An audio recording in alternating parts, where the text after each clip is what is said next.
I grew up in the Methodist church.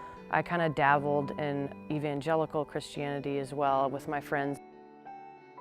I got recruited to play softball at Notre Dame and went to a Catholic university. 4 or 5 years later, I went back to do my master's in theological studies at Vanderbilt, which is an ecumenical school, which means that it serves any and all Christian faith traditions. So a lot of my classmates were Episcopalian, and I actually got a grant to work in an Episcopal church. I just was like, wow, this is wonderful. Women can be priests. We like to ordain them and treat them as equal members of Christ's body. So I was like, where do I sign up?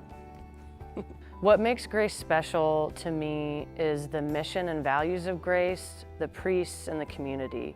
So the mission being, this is a community and a faith where everyone's welcome. And it's not just, there's no exceptions to that rule. Whereas a lot of times I think where the Christian church gets a bad rap is when it becomes exclusive and only certain people are allowed at the table, right?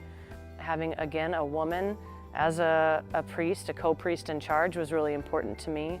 Not only because that's something I aspire to do one day, but to see women in roles of leadership in the church is something where I think the church needs to move forward in. And women need to be in these places of leadership to image God and show women and men that God can be lived out in female form. And women are just as much made in God's image as men are. And it's super important for especially young girls and boys to see women in equal roles in leadership in the church.